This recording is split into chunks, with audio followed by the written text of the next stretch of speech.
Michigan a week ago in Syracuse. They controlled the football for 39 minutes, yet they didn't run the football effectively. It was all through the air. Their passing attack kept the orange offense off the field.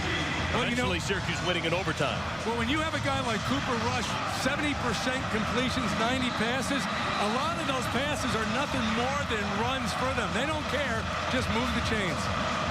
Kevin Cronin will kick it off from the 35.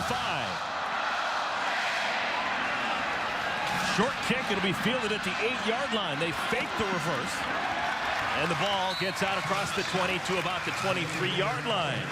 Return of 15 yards. And Cooper Rush, native right here of Lansing, Michigan. He will get the start, junior from Lansing Catholic High School. Well, you don't think this game isn't special for him, much like a lot of the Chippewas. They've got over 70 in-state players on their team, and, they got a chip on their shoulder. They were passed up by Michigan State and Michigan, the other Big Ten schools. Now they're playing in East Lansing on TV. They want to prove everybody wrong. Yeah, the numbers passed out by both schools. Central Michigan has 75 Michiganders. Michigan State, 38 players from the state of Michigan.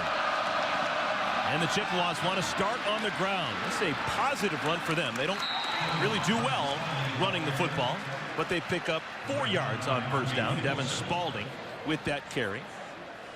If you're looking for either Bowling Green, Purdue, or Kansas, Rutgers, go to btn.com/gamefinder to see where you can find your game. Remember, folks, this is a defense for Michigan State that does not have Riley Bulla for the first half. Instead, that man, number 49, Shane Jones, a sophomore from Cincinnati, he gets his first collegiate start. Spalding trips and falls. In case you're wondering, we should mention, famous linebacking name here at Michigan State, Shane Jones. Even though he's from Cincinnati, even though he is from Moeller High School, he's not related to Greg Jones. Now, this is a week ago with Bulla. Yeah, he got a call for targeting right there. And head-to-head, it looked like it might have been a shoulder. But, you got to be careful there and call it. And when that happens, you get sent to the locker room in the second half. He has to sit up the first half of this game. He actually warmed up with the team on this field beforehand, but had to go to the locker room for the first half. Deep throw, it's caught! That's Mark Chapman got behind the defense. Finally tackled by Monte Nicholson, but a huge gain for Central Michigan. Well, Central Michigan, the wide receiver does a good job versus the corner. In this press 4 coverage, it really puts the corners man-to-man coverage. Made a nice inside move on the post, took it back outside. Awful good protection right there. Look at that. Awful good. Wide receiver sat outside down. The inside receiver ran the flag wide open. Chapman from Port Huron, Michigan. 42-yard gain. Pass out into the flat. Nominal gain. Anthony Rice blasted down by Arjun Colhoun. Pickup of 4 yards, but that's one of those kind of pass plays that's a de facto run. Well, it is. On first down, what you try to do offensively, run or pass, is getting at least 4 yards. Then the formula is working for you because you're trying to get first downs. Work for first downs. Big plays will come. Jare Hayes, a bigger back than Devin Spalding, checks in. 7 yards behind Rush. And they give it to Hayes. Slips out of that first tackle and moves the pile. It'll bring up third down and short. Now coaching Central Michigan for the first time here in 2015, John Bonamigo. He is a native of Paw Paw. He went to Central Michigan, started as a walk-on, earned a scholarship back in the late 80s. He has come back home. He is thrilled to be back with his alma mater. Yeah, he was a player at Central Michigan when I faced Central Michigan when I was the head coach at Kent State. And we won the game. That means it's been a while. But he's an NFL guy. The last time he was in the college game was in 1998 when he was assistant at Army.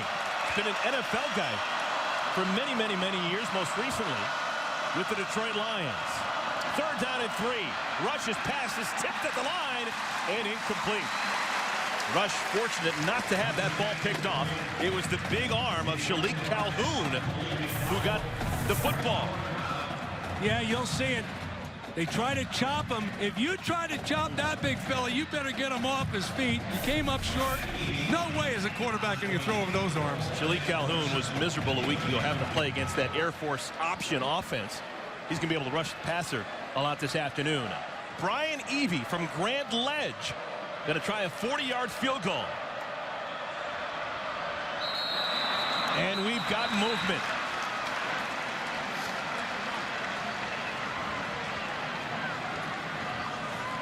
Today's referee, Greg Blum. Prior to the snap, false start. Offense number 74. 5-yard penalty, 4th down. Derek Edwards.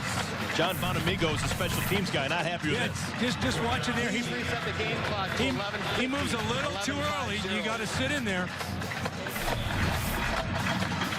So a 40-yard field goal attempt goes into a 45-yard field goal attempt. Local kid Brian Evie.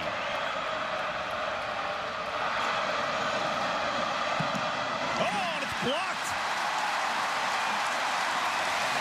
That had no chance. Didn't get high enough to get over the line.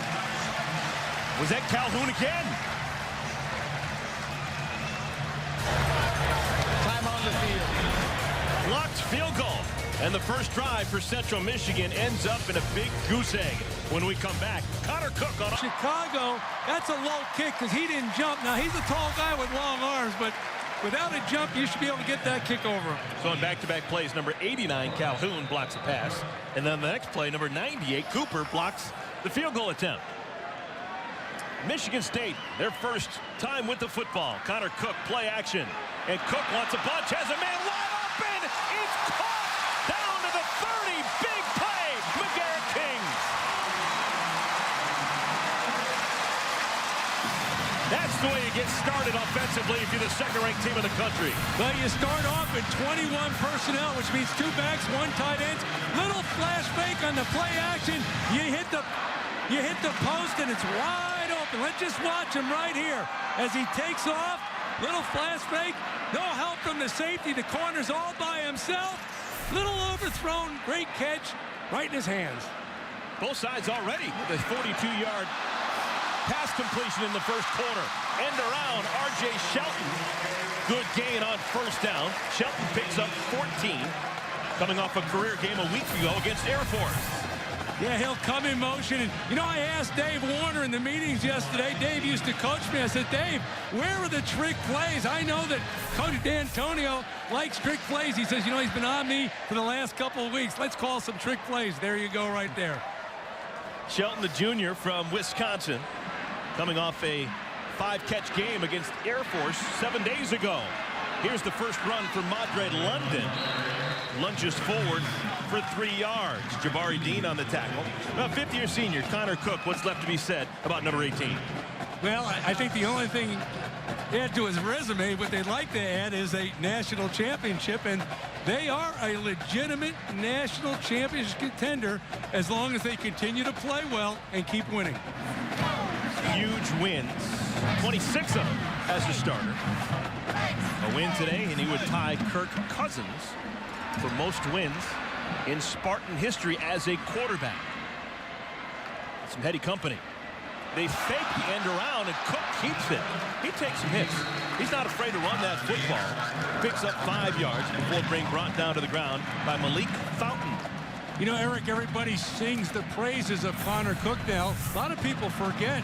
It wasn't too long ago, a couple years ago, when he got benched in the Notre Dame game. You know, and everybody said, oh, maybe he's not good enough. And what we really like about him, he got back off the ground and kept on going. Mentally tough guy. 3rd down and 2. 8 touchdown passes for Cook on the year, 4 of them last week against Air Force. Running play, London down to the 5. Should be enough for the first down.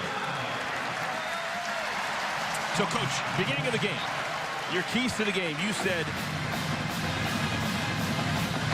I said set the tone for Michigan State. Is this what you meant? Absolutely. You know, and how do you first set the tone up front? Look what that defensive line did for Michigan State, and look what this offensive line is doing right now. They're taking control of this game, run and pass. It all starts up front. First down and goal. One of the tight ends, Paul Lang, goes in motion. They give it to London. He's got a crease. London! Touchdown! Spartans!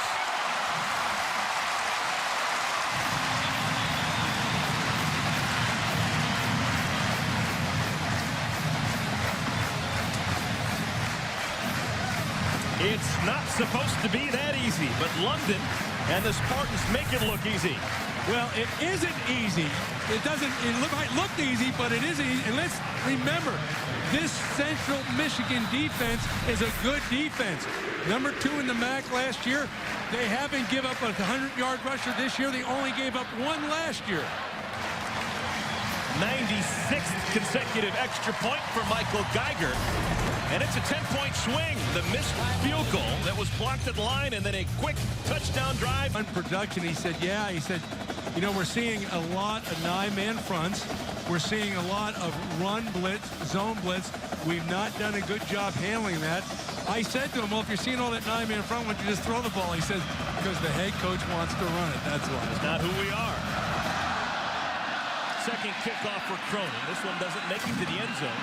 Emmett Thomas starts from the 2. And Thomas belted down. He'll start at the 20. Good special teams play. That's Grayson Miller, backup linebacker, with the tackle on special teams. Eric, that is good special team play. That's been a point of emphasis. They've had some breakdowns this year in special teams, which is very atypical for a Mark D'Antonio coach team. When I talked to him about it, he said, you know, it's not what we're doing. We have young players in there that had some breakdowns, but it's fixable, and we'll work on it, and we'll fix it. Well, Central Michigan had success moving the football. First time they had it. But eventually a field goal attempt was blocked. Martez Walker is the tailback next to Rush. And a quick pass and catch. Completed out to the 26-yard line. That's a pickup of 7 yards. Ben McCord, he's coming off a 10-catch game last week at the Carrier Dome against Syracuse. Well, how unusual to see your tight end be your leading receiver catching 10 balls. And when we had the conference call with Morris Watts, the offensive coordinator, he said, is he that good? He said, oh, yeah, he's that good. But that's part of our system, our attack. We feature the tight end. McCord, a senior from Warren, Michigan, had all of 26 catches in his first 3 years. His life has really changed during his final collegiate season. Shane Jones with the tackle. That's a loss of 1. Shane Jones getting the bulk of the playing time with Riley Bulla. Not able to play here in the first half. Asking Mike Tressel, the co-defensive coordinator, what kind of concern do you have Shane Jones replacing Riley Bulla? He says, you know, he's been around. He's a talented guy. All he lacks is experience. I said, how about calling calls? He said, he's a heads-up guy. Now, he hasn't done it yet, but he's more than capable of setting that defense. Comes from a great program in Cincinnati Moeller. Third down and 4. 4-man rush. And it's caught. That'll be a first down. That's what Central Michigan wants to do. Remove the chains. Anthony Rice, his first catch, a pickup of 5.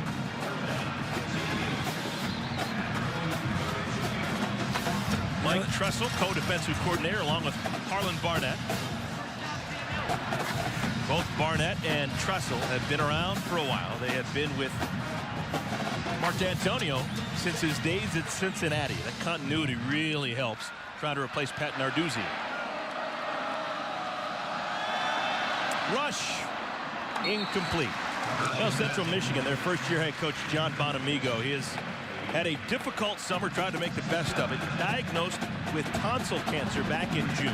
Had to have 7 weeks of radiation Monday through Friday. 8 weeks of chemotherapy. Had to go down to Ann Arbor, University of Michigan Cancer Center. He would go down there, he'd come back, make it in time for practice. He's doing a lot better, not officially in remission. You saw him ring the bell. That's when you're done with your treatment at the Cancer Center at University of Michigan. We wish him all the best, but it looks like things are pointing in the right direction for him. Second down, play fake. Open look, Anthony Rice, second catch of this drive. Gets out past the first down marker. Chains will move. Well, they do a good job on Shalik Calhoun. You'll see that block right there. on Shalik Calhoun, who's responsible for contain of the defense, losing the edge. He stuck his head inside. The tight end got position. That enabled Rush to get out on the perimeter and put the ball in the money. Calhoun, like Connor Cook, had an opportunity to play in the NFL this year. Decided he really likes St. Lansing. Wants to come back and improve on his game and his draft stock. Nothing doing. Jay Roberson is swarmed. Darian Harris in the middle of things. Another negative play.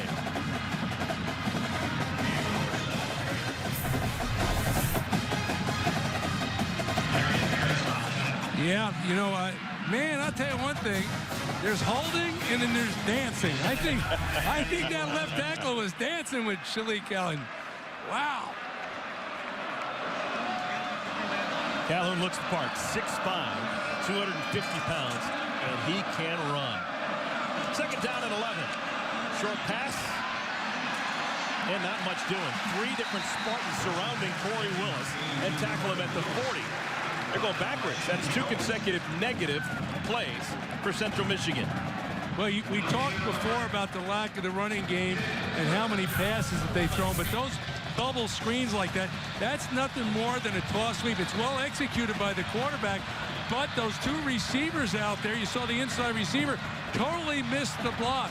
You can't do that. You got to get the block, and the guy catching the ball has got to keep forcing it to the outside.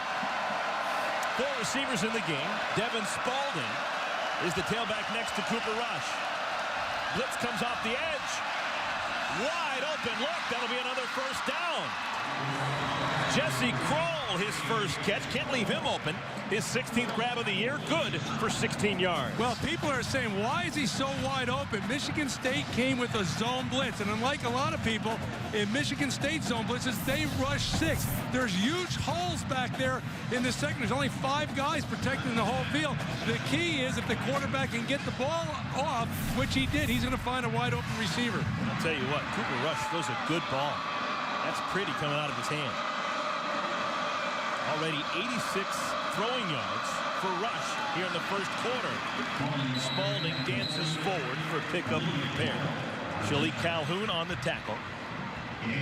Well, with Riley Bullen not playing in the first half, add that to the fact that Ed Davis injured during preseason camp. Those are 2 significant linebackers they're not playing with here.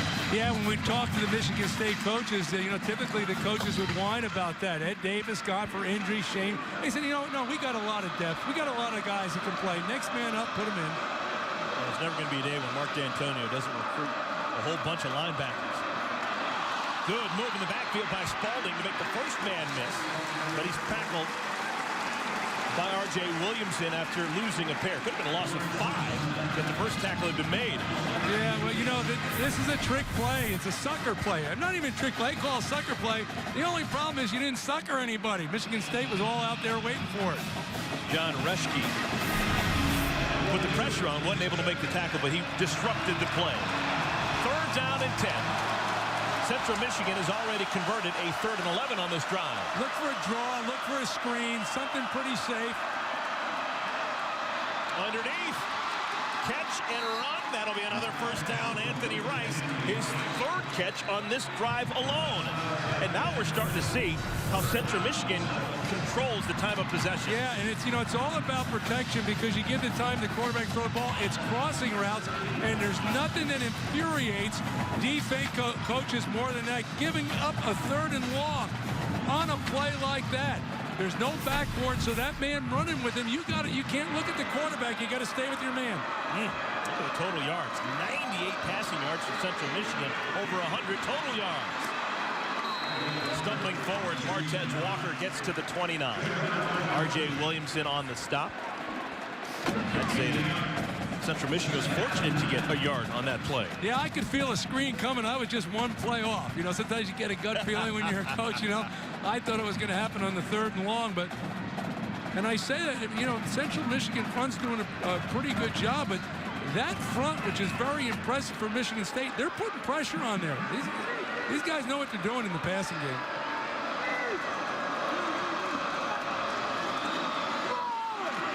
Another run that it doesn't go very far. Martez Walker corralled by Craig Evans. Craig Evans getting more play time this afternoon with Joel Heath iffy.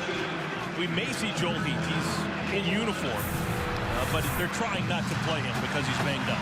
There's a lot of impressive positions on this Michigan State team, but when I was at practice Thursday, the one group that really caught my eye were those defensive linemen.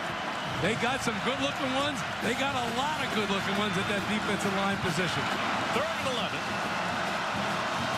Central Michigan's converted 2 3rd and longs on this drive. This the 14th play on this pilgrimage.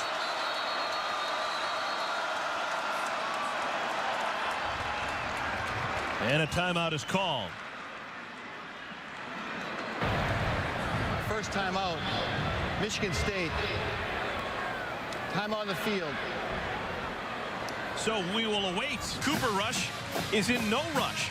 A 13-play drive covering 49 yards, almost half of the first quarter. 7 minutes, 25 seconds burned off on this drive alone. And 3rd down is the biggest down in football. Why? Because if you convert it, you keep it. If you don't, you give it up. They've been awful good on 3rd down, and that's been a sticking point for Michigan State defensive coaches. They can't be happy right now. Shrink the game. That's what you mentioned. Your keys to the game. Central Michigan wants to possess the football, and so far so good for them. Rush in trouble. Gets it off. It's caught. That'll be short of the first down marker. Good tackle is made immediately by Demetrius Cox, and it looks like Mark Chapman is a yard, maybe 2 short of the marker. You know what really impressed me with Cooper Rush? He feels the pressure, and he still hangs in there to put the ball in the money, keeps his feet going, but he doesn't have happy feet. They're going to go for it, Coach. Already a 45-yard field goal has been blocked. Hey, why wouldn't you go for it? You're playing the Spartans, the #2 team in the country. You know, three points is going to be big in this game. In the well, they don't run the football very well, Coach. They got to figure out a way to get these 2 yards. And movement on the line. There's a flag down. Big call here. Prior to the snap, a false start. Offense number 77. 5-yard penalty, 4th down. Ramadan Ahmedi, who has played a ton of football. He's a native of Lansing, went to Waverly High School, called for the miscue, and that's going to allow the field goal team to get some work. Yeah, he gets called for it right there. It's not much. Well, so the false start means the play never happened. And the field goal unit will come on for the second time. Brian Evie, 43 yards this time. Had a 45-yarder blocked a moment ago, and this one's blocked. 2 blocked kicks here in the first quarter.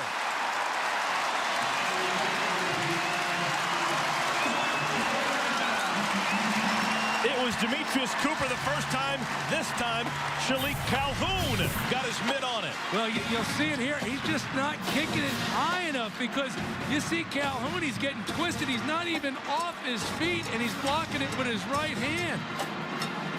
Now, they're getting some penetration. They got to do a better job up front there because those offensive line are letting those big guys through. I'm done kicking field goals for the day. I'm going for it on 4th down. So, 29 ticks remaining in our first quarter. Michigan State back on offense. Let's sneak down to Rick Bezo. Well, pay close attention, guys, to the body language between Connor Cook and McGarrett Kings. After that touchdown drive, you'd think Cook would be happy. Came to the sidelines, took off his helmet, and smashed it down. Yelled at Kings, said, keep running. You would have had a touchdown instead of having to dive for a grab. Cooler heads would prevail after Kings actually got up and approached Cook. But the passion is clearly here on the Michigan State sidelines. And you can see the senior Cook trying to make sure bygones are bygones. The first pass he throws on this drive is to McGarrett Kings. Yeah, I like that type. You think about when you're a kid down playing in the playground and touch football, and a guy stops running and you're the quarterback. You say, what are you doing? You got to keep running. You got to play the whistle. I agree with Connor Cook. L.J. Scott, true freshman out of Hubbard, Ohio, is trapped after a pickup of 2. Quite possibly the final play of our speedy first quarter. Central Michigan dominating this game in terms of total yards, but they've got 0 points. They've driven into Spartan territory twice, but had 2 field goal attempts blocked. Connor Cook in Michigan State, the second-ranked team in the country. They lead the Chippewas 7-0. Pizzo on Merrick Collins, 7-0. The number 2 ranked team in the country. Michigan State on top of Central Michigan. Here a 3rd down and 9.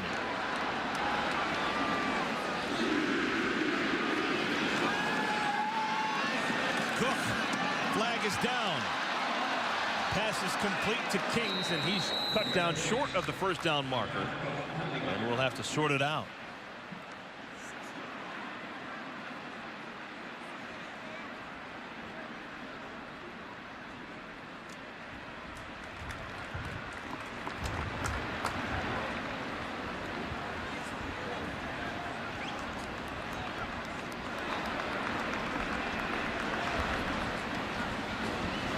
This is obviously not cut and dried.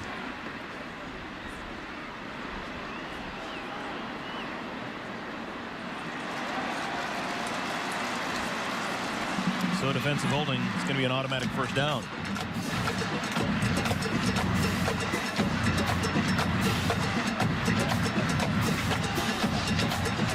They must have called holding on the defensive lineman on the twist on the middle.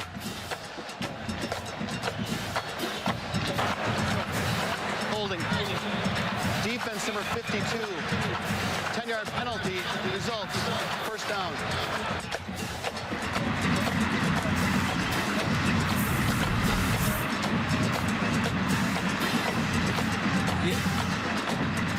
Watch right there.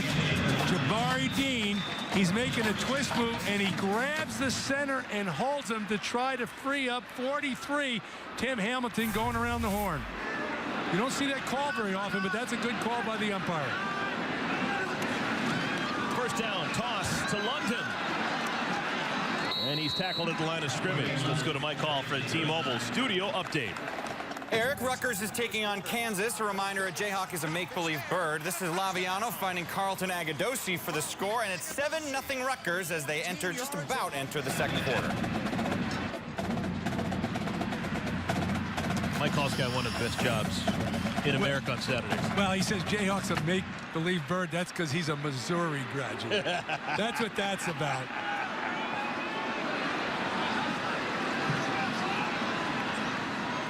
Couple of tight ends in the game. Running situation. Madre London, his most impressive run on the day. He picks up 10 yards. That should be enough for the 1st down. Tackle made by Nathan Ricketts. Officially a gain of 11. You know, you think about Kansas in a small world. Madre London's from Fort Lauderdale. He went to St. Thomas Aquinas High School, and he's been trained in the offseason by my former player, Tony Sands, whose claim to fame one time he rushed for 396 yards against Mike Hall's alma mater, the University of Missouri. Did you have Sands when you were at Kansas? Yes, I did. And the 396-yard game? Yes. Give it to him one more time. 400's a magic number. Barreling through that first wall, L.J. Scott. Now the running lane starting to open up. Gain of 8. Well, 396 yards, you said get one more time. I didn't want to run the score up. If I knew Mike Hall was a Missouri graduate, I would have given it to him about 20 more times.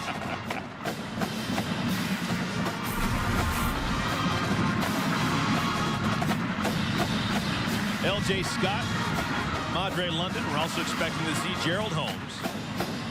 Those have been the top 3 tailbacks so far this season for Michigan State. Paul Lang, tight end in motion. And Scott again. And Scott zips out across the 40. Shoestring tackle made by Amari Coleman. 7-yard gain. Yeah, the Spartan coaches are high on both these young running backs. We've already talked about London. And then you got L.J. Scott from Hubbard, Ohio. And he looks like he's got a little bit more wiggle to him there. Right? That's impressive right there, a little burst. Hubbard, Ohio, about as close to the Pennsylvania border as you can get in Northeast Ohio.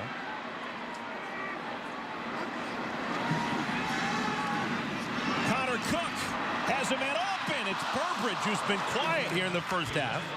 Incomplete. Burbridge a week ago He wasn't quiet at all. He was very loud. Big Ten Offensive Player of the Week with 3 touchdown catches against Air Force. Yeah, that's the same route that they hit in the first series where they sit down the wide receiver and the inside receiver runs to the pylon. Again, it was open. Ball was not on the money.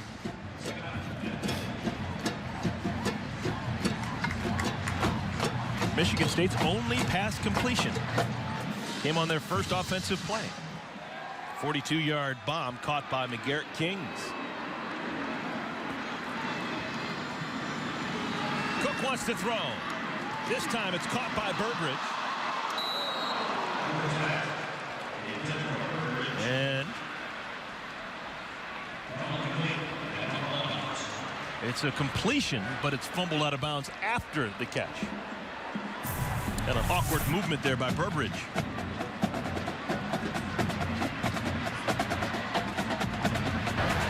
The ball was fumbled forward, not out of bounds. It will be replaced at the spot of the fumble. 3rd down. You could see Amari Coleman on that tackle. He put his face gear right on the ball, scored it on out. So the ball spotted on the 31, making it a 3rd down and 4. And Mark D'Antonio wants his 2nd timeout. 2nd timeout, Michigan State. First half, Michigan State, they have run the football 10 times. They've only thrown 4 passes. Let's see if they keep the ball on the ground on a 3rd down and 4. Andre London next to Connor Cook in the backfield. It is a run. And London's going to be stopped short. Great defense played. Malik Fountain, Amari Coleman on that corner to keep London down. You know, some people might say, why would D'Antonio run the ball there in that situation? He might have made the decision. He's had trouble with the place kicker consistency, thinking, I'm going to run it twice. You got 2 downs to get the 1st down. You get it close, we'll do it. They didn't get anything there. Now they got to kick the field goal. Michael Geiger, 2 for 4 on the year. His long is 36. This is 47 yards. Plenty of leg. And he got it. And he got it. Michael Geiger has not been perfect this year, but maybe on an uptick, he makes it from deep. Yeah, I visited with Coach D'Antonio, and I asked him, are you concerned about the inconsistency of your place kicker? He did not hesitate. He said, no. He said, this guy is a competitor. He'll work it out. He won't go in the tank. He'll be fine. You can count on Geiger. Like Geiger counter? For anyone who got that at home, yes. 10-0 is the lead. Michigan State on top of Central Michigan. You're just surprised I got it. I am. That Ohio State education. Wonderful, obviously. But later today, college football is on Fox Sports 1. It's going to be Maryland taking on West Virginia. Coverage starts at 3 o'clock Eastern on Fox Sports 1. The game starts at 3:30. Maryland, West Virginia in Morgantown. Let's check in with Rick Pizzo. Eric, for an early 2nd quarter field goal, I'm not sure I've ever seen quite a reaction from a field goal kicker's teammates as Geiger came to the sideline. Basically, everybody in Spartan Green found their way over to congratulate their kicker. I think a way of reminding him that he's going to be a very important part of this team as the season wears on. That's a terrific point. Over the years, the special teams of these Michigan State Spartans has always, in a game or two, won them a game. Either a trick play, a long field goal, a great punt by Mike Sadler. Special teams, oh so important under Mark D'Antonio. How about the Cotton Bowl against Baylor? Huh? I mean, you're right. You think back and whether it be a play that they made or maybe even a trick play off the special teams, they coach it hard. Each coach has a particular phase of the kicking game, and he can recruit a couple other coaches to help him, and he's got total responsibility. Central Michigan, 2 impressive drives, but nothing to show for him. Rush out in the flat, complete. Nominal gain on 1st down. Andrew Dowell really flashed a week ago. True freshman out of Cleveland, Ohio. 7 tackles against Air Force. This kid's got a chance to be good. Well, you know, he perfect position. So much of football. He got out there, he stayed square, and he let his teammates rally to the ball, and you saw the result. Minimal gain. Andrew Dowell. Minus gain. And his twin brother, both going to be playing on the Spartan defense for the next handful of years. Remember, Michigan State playing without Riley Bullen, junior from Traverse City, a week ago with 16 tackles, but also was taken out of the game for a targeting penalty. He has to sit out the first half of today's game. He's in the locker room. Riley Bullen expected to rejoin the team in the second half. Yeah, they've got good players. They've recruited well. You know, one of the first things I asked, when you think about the Spartan defense, and they play over 4 press. So much is predicated. Do you have corners that can really hang out there man-to-man, close down those wide receivers? And they said, you know, we don't have any Denards or Trey Waynes, but we got good players out there. In due time, they'll be fine. Third down and long. Cooper Rush has completed 7 consecutive passes. Needs a bunch here. Jump ball, and it's caught short of the first down marker. Corey Willis went up to go get it, put himself in harm's way. It's a pickup of 8. They needed 9, though. I would put this in the category of lucky. You know, he gets a little pressure, maybe a lot of pressure if you're Cooper Rush, but he throws the ball going backwards, back across the field. More often than not, that would be intercepted, but receiver goes up and makes a nice play. So 4th down and 1, and the punt team comes on. Ron Caluzzi. Not a great punt. And it takes a Spartan roll. Look at that. That'll go close to midfield. The wind is blowing. And that just wasn't what Caluzzi wanted. 18 yards on that punt. 9:02 remaining in the second quarter. 10-0. It's over. Unranked non-conference team Central Michigan, the only team to beat Mark D'Antonio's bunch. But that was in 2009. I want to ask you about all this scoring. A lot of it has been passing this year. Is this a Michigan State team that has forgotten how to run the football?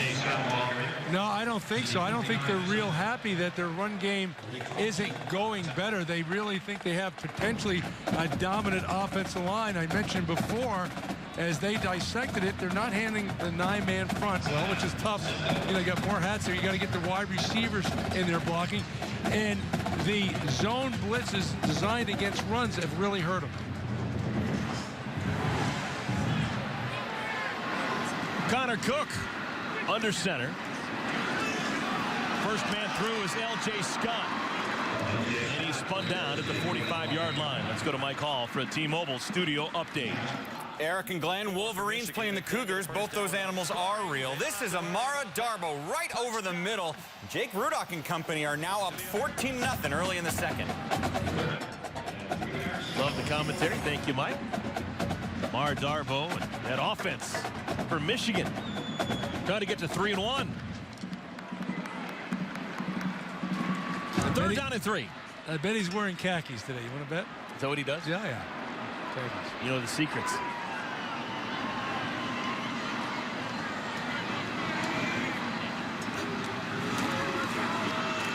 Scott probing, has enough for the first down, and maybe more.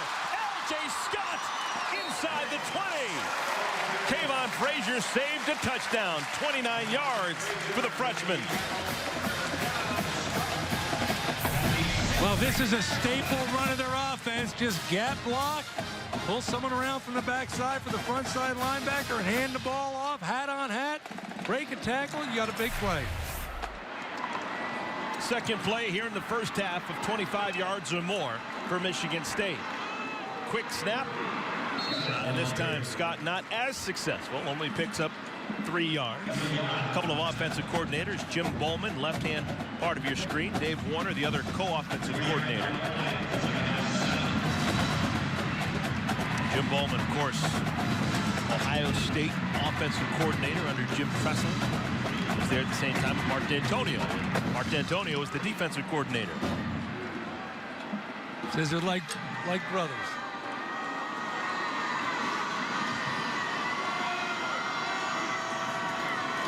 Cook wants to throw. Tons of time. It's caught. Weaving in and out. Scott down to the 4. Tony Anise on the tackle, but a gain of 9. Like you said, give that guy that much time. He's going to find someone open.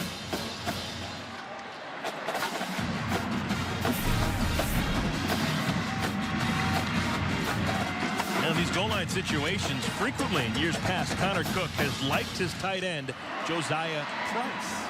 13 career touchdown catches for number 82. Option. This is Scott. Oh, my. What a lick laid by Kayvon Frazier. Loss of a yard. Well, Frazier was my impact player, and he brought impact on that play. Little option. He takes it down. Really poor execution by Connor Cook. You got to take it all the way to that end man of the line to pin him down. As you saw, he pitched it too early, and 31 broke the alley. Frazier came up and cleaned it up. L.J. Scott has every single yard picked up by Michigan State on this drive. He's still in the game in the backfield next to Cook. Cook wants to throw. Caught! Touchdown! It's that man again, Josiah Price.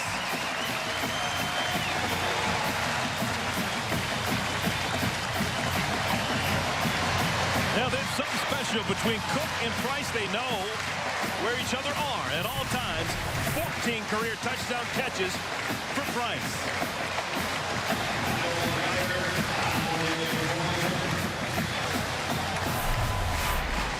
So the lead is now 16-0.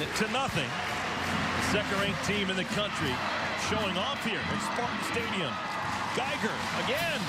That's now 97 straight in his career.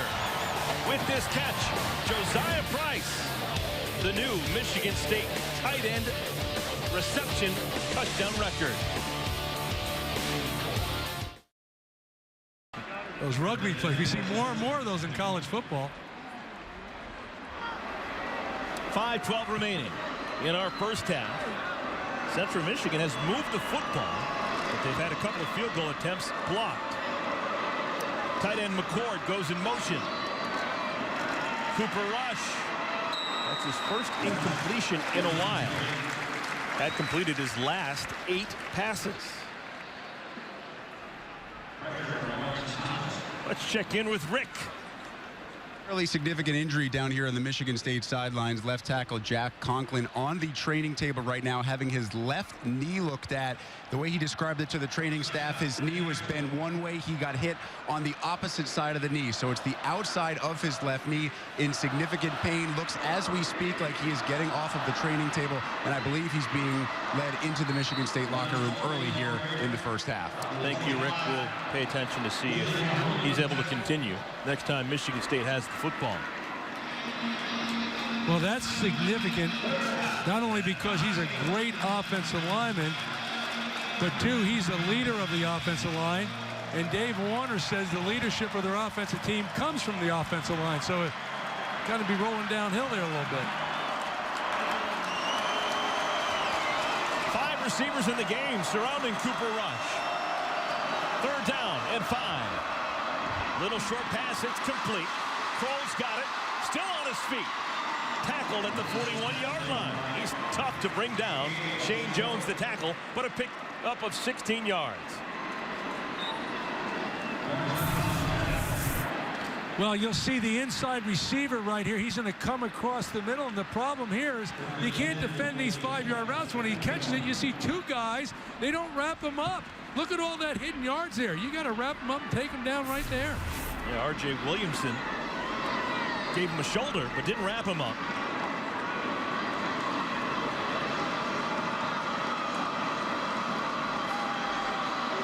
Little screen set up and the pass incomplete. Trying to spill it out to Mark Chapman, and he never had a handle on it. There were Spartans surrounding him. When you throw the ball as much as Central Michigan does, you've got to figure that screens are a big part of their game, multiple screens, and that's the second time that they tried that screen. And Michigan State, credit the Spartans, have been in great position on both those. John Bonamigo, native of Paw Paw, first year as the head coach at Central Michigan, replaced Dan Enos. Dan Enos, the former quarterback here with the Spartans. He left Mount Pleasant to go be the offensive coordinator with the Arkansas Razorbacks. So left the head coaching job to be an OC in the SEC. Rush's pass is bobbled and incomplete. Ben McCord should have made the play. Well, we talked about this before, Eric, but here Michigan State comes with their zone blitz. You see the linebackers and Calhoun coming right up the middle. When they do that, there's going to be open seams in the defense. And Rush finds it. Receiver couldn't hold on to it. Stay tuned for the Buffalo Wild Wings halftime report. Dave, Jerry, and Howard will be along from our Chicago studio with all the scores, highlights, and news from around the Big Ten. Busy early afternoon, busy late afternoon games tonight.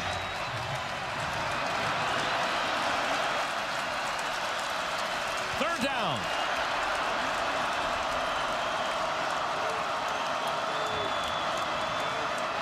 Here comes the pressure, picked up nicely. Rush with plenty of time has the first down.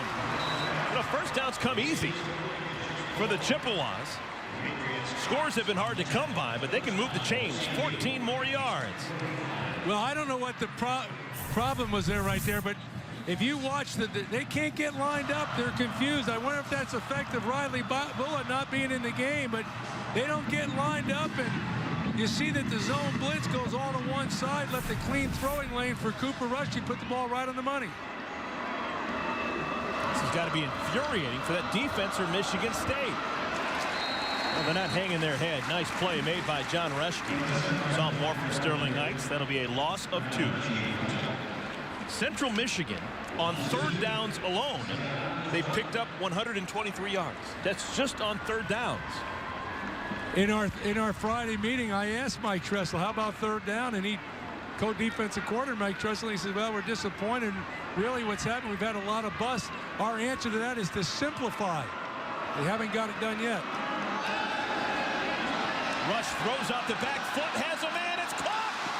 Corey Willis got past Demetrius Cox and another big gainer.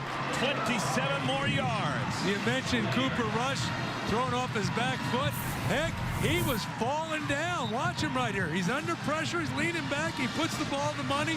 He puts air in her because he knew the wide receiver on the flag route was wide open. And Darian Harris in his face. But Rush, cool as a cucumber. This game means a lot to him. He is a local kid from Lansing Catholic. Kind of slay a giant. Not going to happen there. Oh, Shalik Calhoun.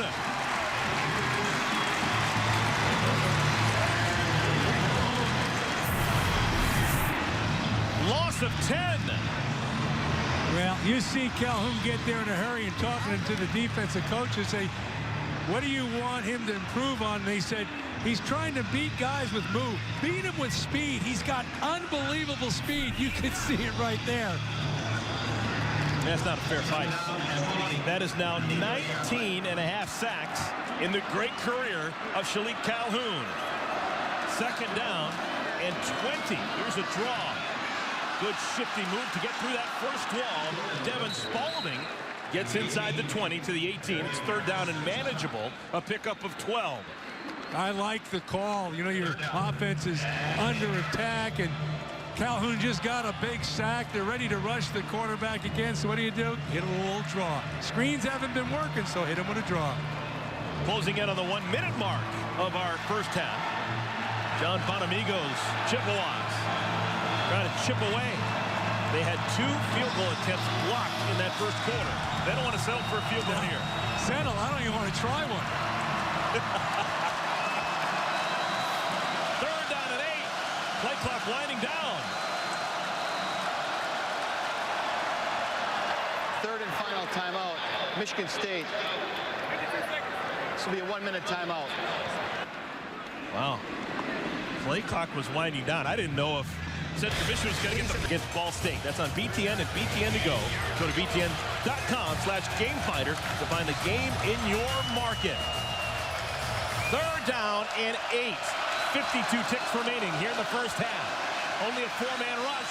Rush gets it off, and his pass is low, and a flag comes down. There is a penalty marker on the field.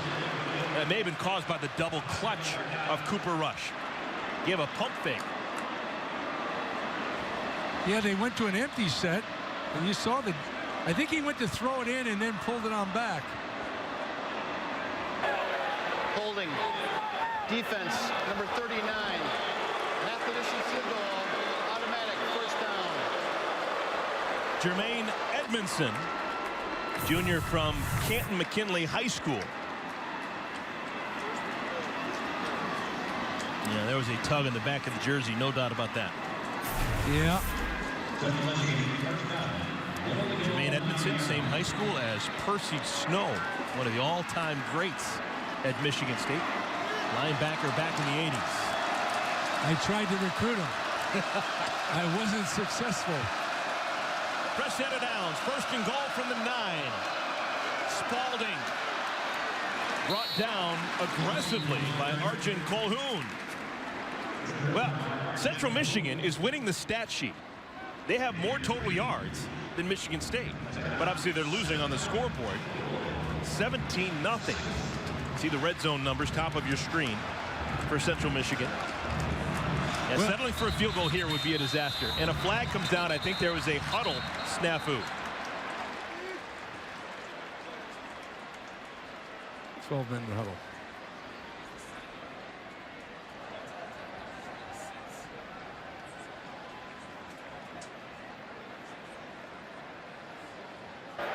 Prior to the offense breaking with 12 players, timeout Central Michigan, their first of the half. John Bonamigo and Central Michigan catching a break. We'll be back to Spartan Stadium in a moment. Completed passes does have a touchdown to Josiah Price.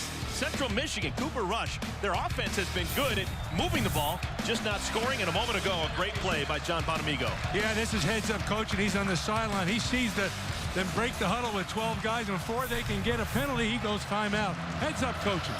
First year as a head coach, yet he knows what he's doing, no doubt about that. Second down and goal. Ball's at the 6. Rush looking for the fade, and there's a flag. Jermaine Edmondson on the coverage, and it's going to go against MSU.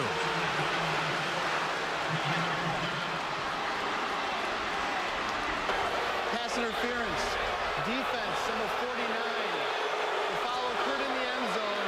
The ball will be placed at the 2-yard line. Automatic first down. Next on 39. Well, you can see he's going to the fade route. But, oh, he's got his left arm wrapped around him. That's a good call. Yeah, that's a good call.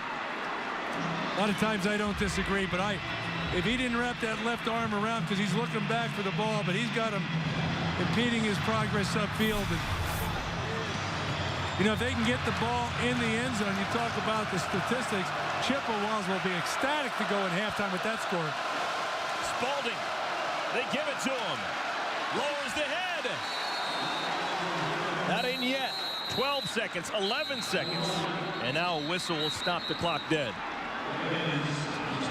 Central Michigan burns their second timeout. It took a long time to call that timeout. And we'll see if they put a little bit more time on the clock. Stadium clock says 7 seconds. They may add to that. Yeah, you can see 3 seconds. John Bonamigo says put 3 more seconds on, please. So what's your thought process? Game clock operator, please set the game clock to 12 seconds. Oh, you got more than you wanted. 12 seconds. You've got one timeout remaining. Second timeout of the half. What's your thought process as a play caller? It is downs are irrelevant. It's only second down. Yeah. You've got at least 2 downs, right? Depending on how fast you go right here.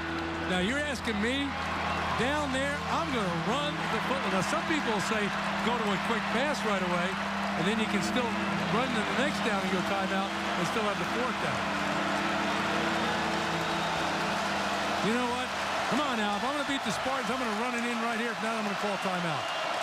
The bigger back, Jare Hayes, in at tailback behind Rush.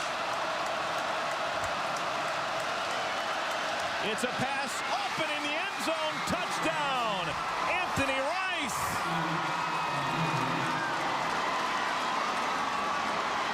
I got to call it. Timeout. The player injured. 80-yard drive into the wind. Capped off by a touchdown, Cooper Rush to Anthony Rice. And there is a Spartan down on the field. It appears to be Malik McDowell.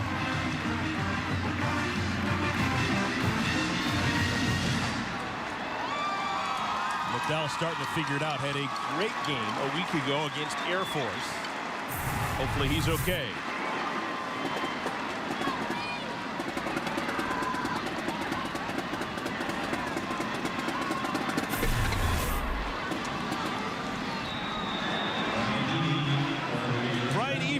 Grand Ledge to attempt the extra point.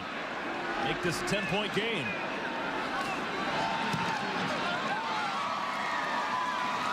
And now, how big do those 2 blocked field goals look? The number 2 ranked team in the country on top by 10. And capped off by a touchdown to Rice. Yeah, they give a run formation look, and they put a guy in motion, and it's really a pick play. Outside receiver comes in, sits down, the guy in motion goes out in the flat, wide open. Now let's watch Malik McDowell, who gets hurt right here. He lines up in bare defense, and it doesn't look like much. He's on the center, and the guard pushes him. He's got twisted around a little bit. R.J. Shelton takes a knee. 8 seconds remaining here in the first half. Watch it right here. He goes on the center. Watch to the left guard. His helmet comes off. He goes down, but no one's falling on his legs, which you always worry about in inline play. Okay, Michigan State, they're going to have the ball first when we begin the second half. You can't imagine that Connor Cook would do anything too frisky here. I know I wouldn't. I'd take a knee and let the fans boo and go on in.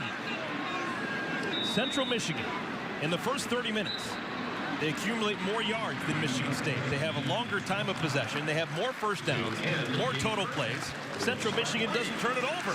Yet somehow, Michigan State leads by 10. Stay tuned for the Buffalo Wild Wing halftime report. Dave, Jerry, and Howard are coming up next. Our halftime score, Michigan State 17, Central Michigan 7. It's the performance, but they've given Cooper Rush a lot more opportunity. Michigan State will start on offense to begin our second half. Kick with the wind at the back, sails into the end zone. R.J. Shelton will be a touchback. And Connor Cook, 5th-year senior from Hinckley, Ohio, just outside of Cleveland. He will be the quarterback as per usual in search of his 27th win as a starting quarterback. Connor Cook, take a look at this, what he's been a part of. Michigan State, since he's been here, has been elite. He and Kevin Hogan out of Stanford tied for the most wins among active starting quarterbacks in the country. Remember, he came on and took over for Andrew Maxwell, and he hasn't looked back. The guy who has been part of 3 winning bowl games, EW3, Rose Bowl, and the Cotton Bowl. His first pass is short. May have had his arm in. Yeah, there was something awkward about that play. Eric, you know, unusual today in modern-day football, we have 2 teams, both offenses, huddle. Some people don't even know what a huddle is. Yep. And these teams go in there and they're not running at any fast tempo. They got the ability to do it, but that's not part of their scheme. Down in and day out, down out. Now, no Jack Conklin on the field. Instead, the left tackle, Dennis Finley. He is a sophomore out of Detroit. Went to that important high school. Went to Cass Tech. So he is on the field right now getting significant playing time. Cook in trouble. Rolls out of the pocket. Still on his feet. And Cook has a first down with his feet. 6'4", 220 pounds, but nimble. Who would have thought he had that in him? Well, you know, it's really good job of protection. They give him a lot of time. You'd have to say this would be, if he would have got sacked, it was a coverage sack because there was just no one open downfield. You could see him scanning left to right, short and deep. There was no one open, and he took off and ran. Good decision. Cook has not been sacked so far this afternoon against Central Michigan. Madre London is the tailback.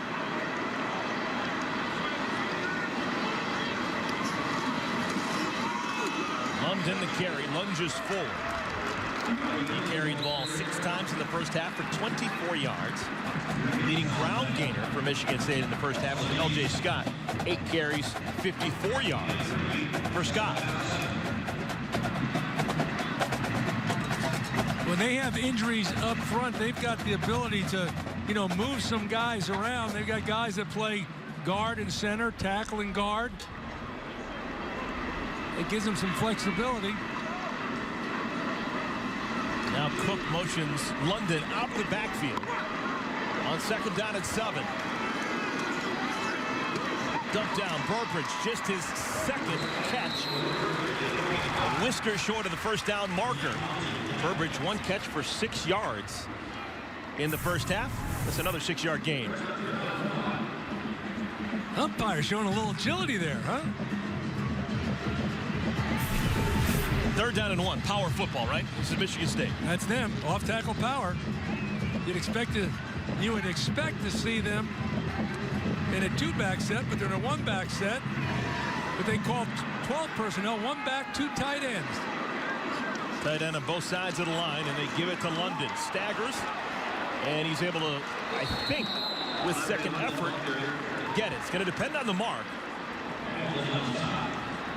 I thought he was able to fall backwards. It is close.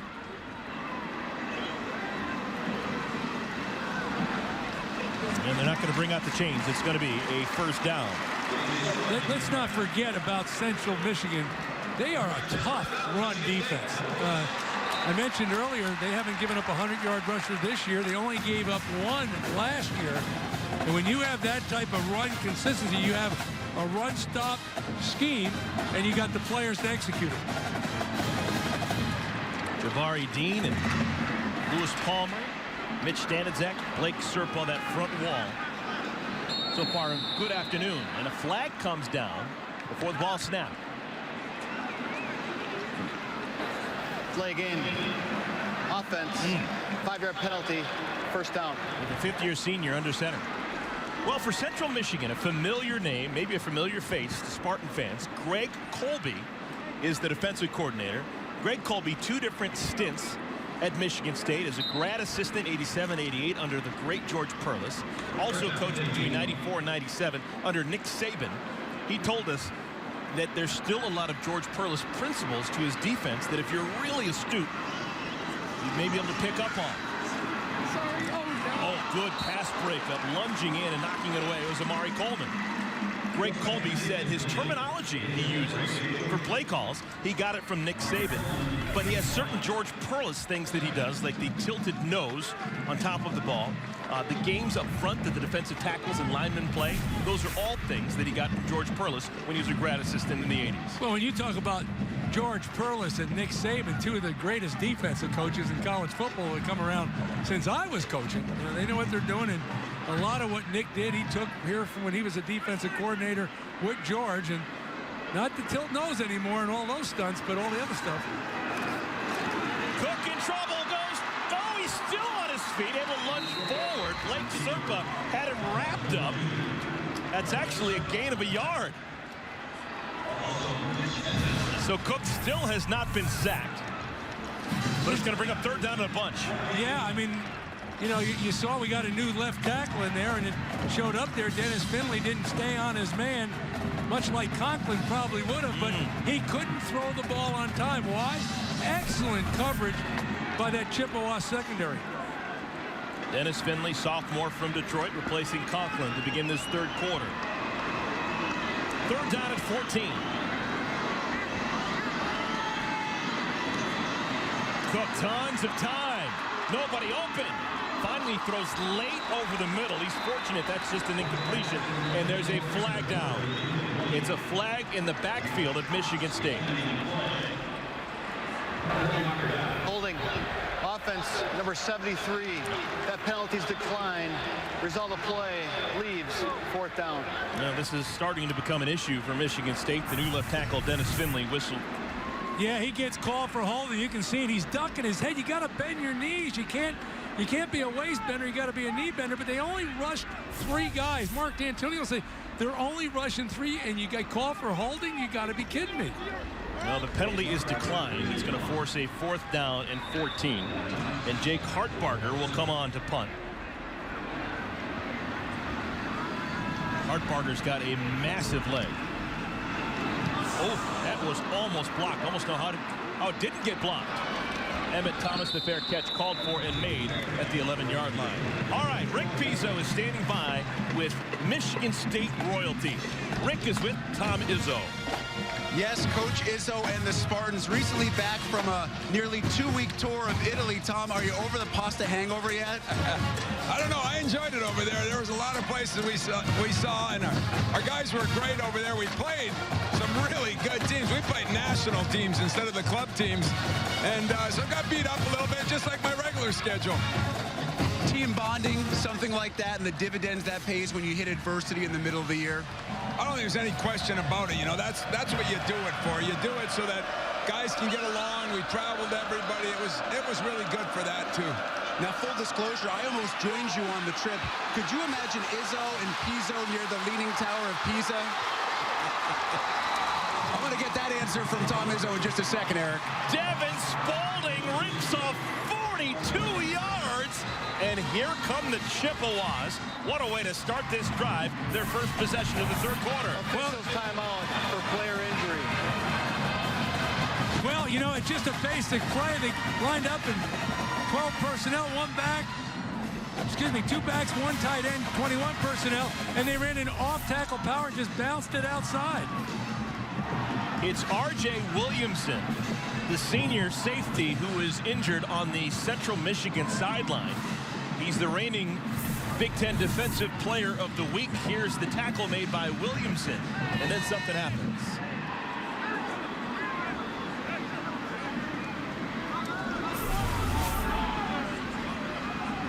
Well, while Williamson is down, let's go back on the sideline to Rick Pizzo. Well, Tom, it was such an amazing Final Four run by your guys a year ago. How do you follow that up, considering the guys you lose and how deep the league is going to be this year? Well, I think that's a big key, how deep the league's going to be. You know, there's some teams that are going to be really improved. You know, I look at Indiana. I think they're going to make a monstrous jump, and there's a lot of other teams. So, you know, we try to do what we do, and that's try to win games and get ourselves ready for February and March. And that's kind of the mantra we've had, and we'll see if we can keep doing it. We got a good team coming back. We did lose 2 guys that really were critical in Dawson and Trice, but I think we got maybe more talent, maybe a little more depth, but I don't know if we'll have that magical run that we had last year. Maybe that tour of Italy pays dividends in the long run. Tom, always great to catch up. Thanks for the time. Thanks, man. Eric? Thank you, Rick. Tom Izzo, one of the really wonderful coaches in the college ranks. And let's take another look at that play. 42 yards. Yeah, ripped you off by watch Devin this Spalding. play. If you can freeze it right there, it's an off-tackle power. That play's supposed to go through here, but the back will bounce it outside. Watch it. There's a kick out, and he goes outside. And the Spartans have 2 defenders there, just don't make the play. Chippewas began their first offensive possession in the first half of the 42-yard play. They start the second half with a 42-yard play. No gain on that carry. Tackle right at the line of scrimmage. Spalding is brought down. 2nd down and 10. Now, Central Michigan against a defense for Michigan State that didn't have Riley Bulla in the first half. They didn't run the ball effectively. They passed it effectively. Interesting to note they had a good run when their middle linebacker Bulla is actually on the field for the first time. Yeah, but you know, the cause and effect. I mean, they had 2 defenders out there that should have made that play for a 1 or 2 yard gain. It was a bust on the defense. 2nd down and 10. Cooper Rush. Short pass is complete. That man again, Jesse Kroll, has the first down.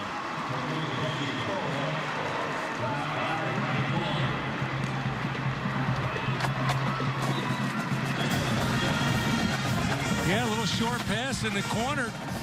Jermaine Edmondson comes up and he misses the tackle. You cannot play good defense, Spartan-type defense, unless you tackle well, especially if you're a quarterback. This game between Central Michigan and Michigan State, the first one was played back in 1991. In that time, Central Michigan has beaten Michigan State 3 times. Slow developing play. Tackle made by John Reschke. It appears as if Demetrius Cox for Michigan State is the new safety replacing R.J. Williamson. Williamson leaves. Cox moves from his cornerback spot to safety. And Jermaine Edmondson, normally the nickel back, he is the new corner. So the 2 corners for Michigan State are Edmondson and Colhoun. And the new safety is Cox with Monte Nicholson. Those are all important names because you're taking on a very prolific passing offense. Yeah, and you're putting new guys in at a corner position that's so important to this defense. Second down, rush. Pass is complete. Anthony Rice continues his big day. Rice with 6 catches. He beat Monte Nicholson for 17. Eric, that's at least the 3rd time they ran that play against the Spartan defense where they sit down. They're getting good protection, but they sit down the wide receiver, which makes the corner come up, and then the inside receiver works on the safety and runs the post corner, and he's wide open. I can't remember a poorly thrown ball by Cooper Rush. You don't throw too many poorly thrown balls when you throw 90 passes and you complete 70% of them. 203 passing yards for the junior from right here in Lansing. Spalding gets nothing. Darian Harris, senior captain, no gain.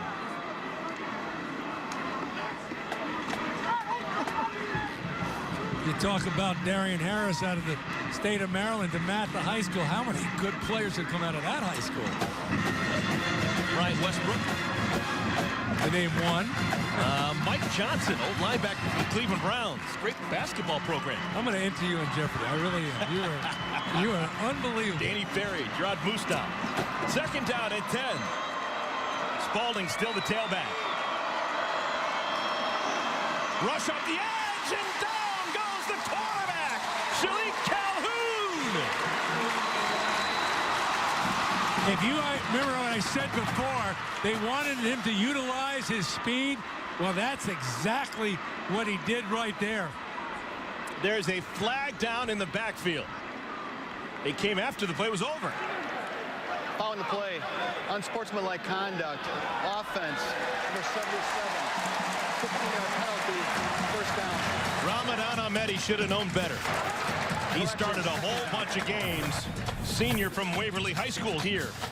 Well, Derek Edwards is the one that gets beat. I mean, he doesn't even touch him. That was a different gear. I've been going against the guy in the scout team. We don't even go that fast. Speed rush right around the outside. And Ahmedi on the other side on what he does.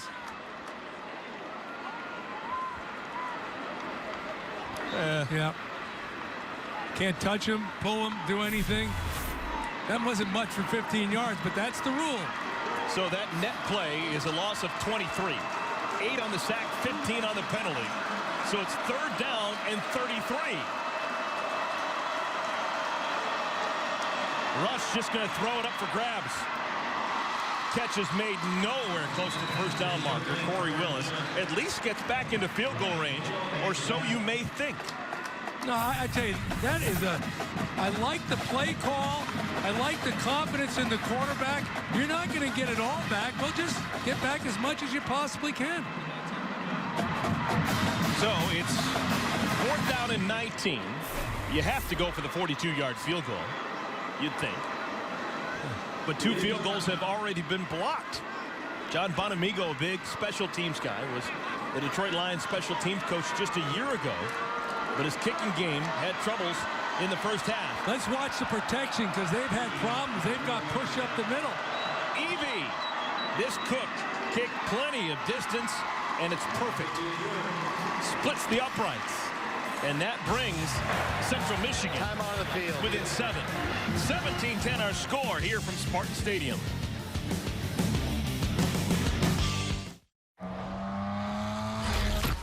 Four remaining in the 3rd quarter. Michigan State on top of Central Michigan by 7. And big news here at Spartan Stadium. Jack Conklin, the big-time left tackle for Michigan State. He is no longer going to play in today's game. He's wearing a white shirt. There he is standing up. He appeared to suffer an injury in the first half. Don't have more information than that, but he is done for the day, as you can see in that golf shirt. Yeah, you put the golf shirt, you're done. Let's hope he's not. What a great player and a great guy. Let's hope it's not that serious. Ron Caluzzi punts this one, wind at his back, and it'll be a touchback. R.J. Shelton takes a knee. We will take a timeout. Connor Cook and Michigan State on offense when we return.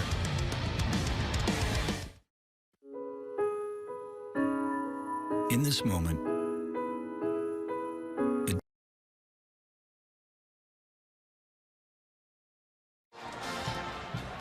Well, around the conference, things get really interesting next week. Conference plays in full swing. At noon, we've got the Gophers taking on Northwestern. Then at 3:30, the Illini taking on Nebraska. And then in primetime, Michigan heading to Maryland for a battle under the lights. Next Saturday, pregame coverage starts 10:30 Eastern on BTN and BTN to go.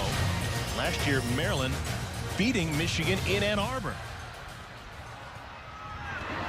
Trying to get to the edge. A flag is down. L.J. Scott pushed out of bounds before he can get to the 30. Seems like we've seen more flags here in the second half than we had in the first.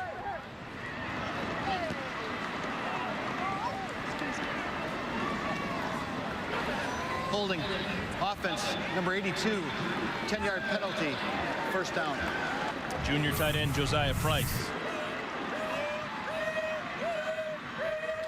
Yeah, he's on the outside. You can see his hands up high outside the shoulder pads.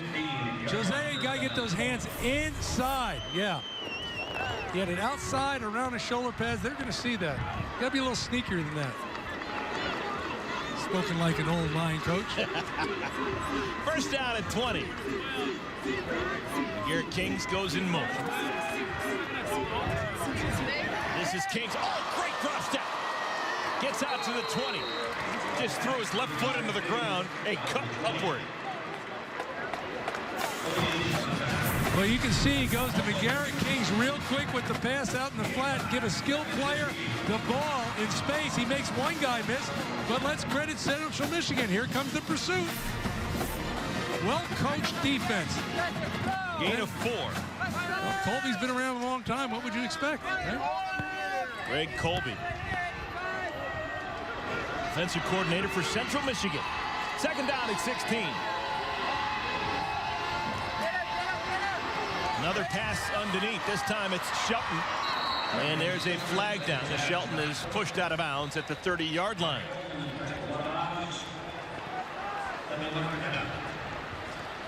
I think they're calling offensive pass interference.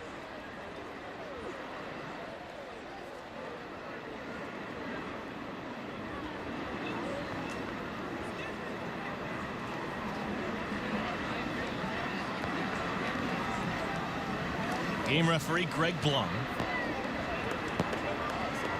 Talk.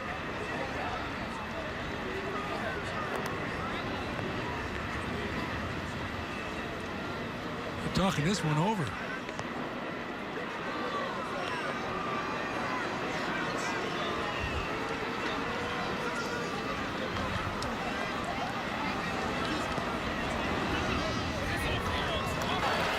Pass interference.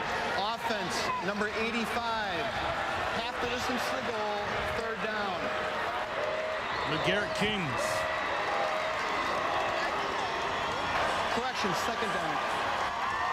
Third penalty this quarter on Michigan State. Oh yeah, right there. That's a pick. He didn't push off. He picked them. Some people call it a rob. That's a pick. So it's second down and 26. Aaron Burbridge has been close to a non-factor. Cook in trouble, dumps it off, and it's low at the shoe tops of L.J. Scott. A week ago, Aaron Burbridge, 3 touchdowns against Air Force, 100-yard day.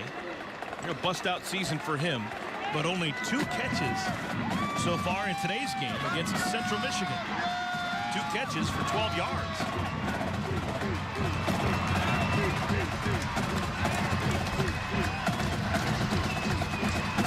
And for Burbridge's efforts a week ago, he's the Big Ten's Offensive Player of the Week. Yeah, when Cook has been going back, he's getting time. There's just no one open. 3rd and 24. The line to get is the 35-yard line. Just a 3-man rush. All kinds of time. And the pass sails high. He was looking for Kings. And that drive goes backwards. And the punt team will come on.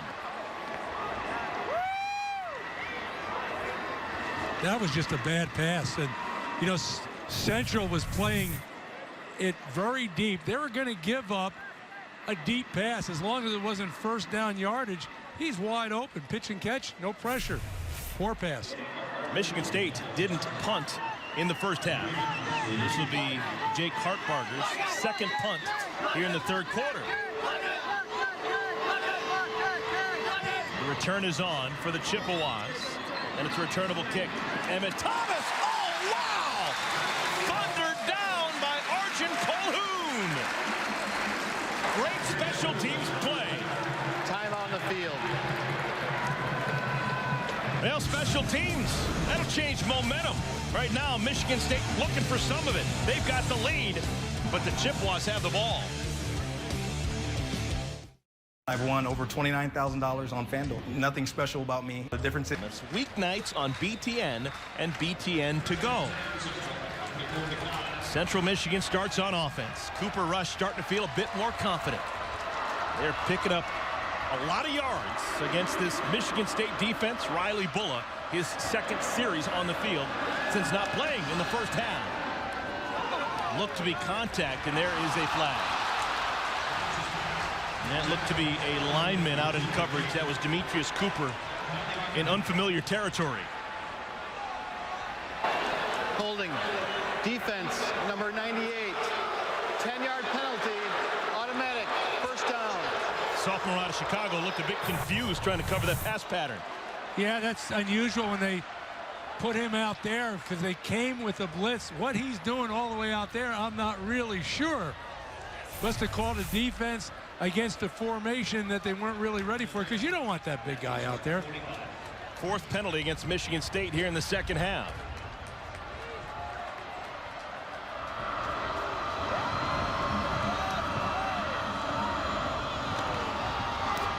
Running play, flag down on the field, caught from behind, tackled Darian Harris on Devin Spalding.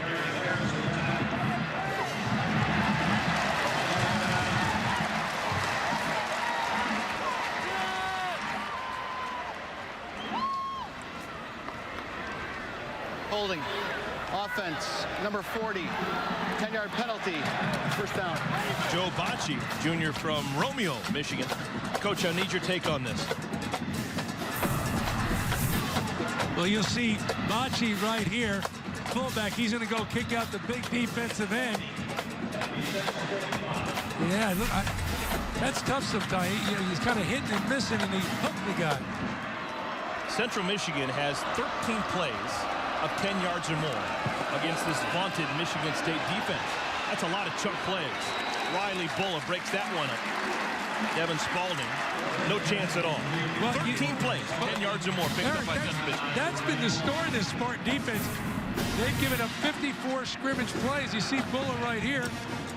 And he's trying to bait him in that throw. But going into this game, they had given up 54 scrimmage plays of 10 yards or more. They only gave up 138 all last year. So they're averaging 18 plays given up of 10 yards or more. That's not good defense. Central Michigan's going to need some big plays now. 2nd down and 20.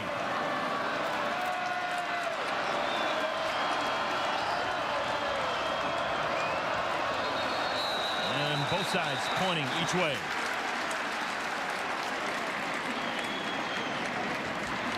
False start.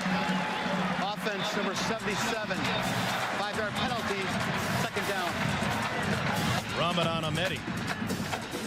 That was all about having Shalik Calhoun across his nose. Now, as a coach, you'd be thinking here, this is a tough situation. I'm going to play it rather conservative. I'm in this ball game. Let's not make a mistake. Here's the problem, though. You'd say play conservative, utilize a good punting game for field position, but they're not very good in the punt. What's happening here in this 3rd quarter? 7 penalties for the two teams. There's your conservative play call.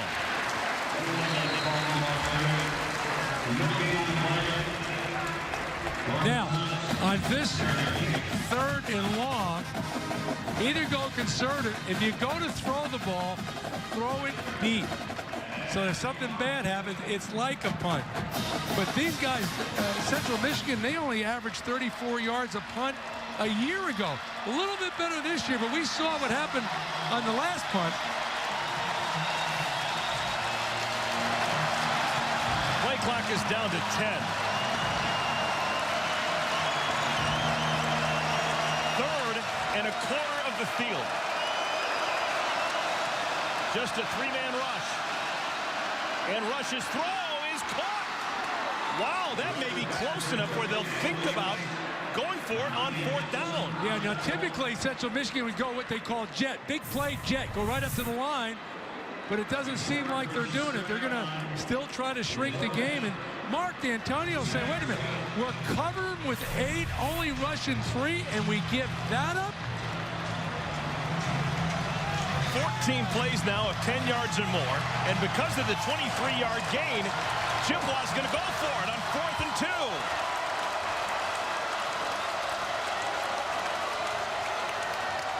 Rush over the middle, knocked down.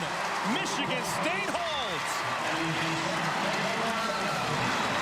Now that right there is normally the formula for Michigan State when they come in the blitz. There's going to be guys open, but just don't give the quarterback time to get open. You can see that the crossing route was open. The linebacker bumped into the umpire, but he's under pressure. Pressure causes guys to throw balls poorly. They use the umpire to pick for the receiver. So, Michigan State back on offense. Had a 3-and-out just a moment ago. Fullback in the game, Trevin Pendleton. Cook to throw. Just a 2-man route. Pass is complete. 3rd catch for Burbridge. Well, Aaron Burbridge, he can be spectacular. Well, you know, they're talking about who are they going to get to replace Lippett at all sides, and he is the go-to guy. Look at those plays that he's making. You put the ball close to him, he's going to come down with it. That was originally called an incompletion because the naked eye, no one believed that you could stay in bounds. It was looked at, turned into be a touchdown.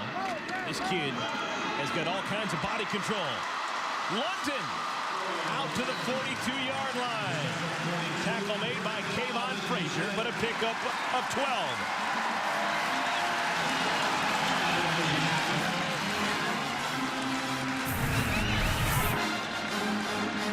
Well, you can just see they're just zone blocking, and he cuts it back. For injury.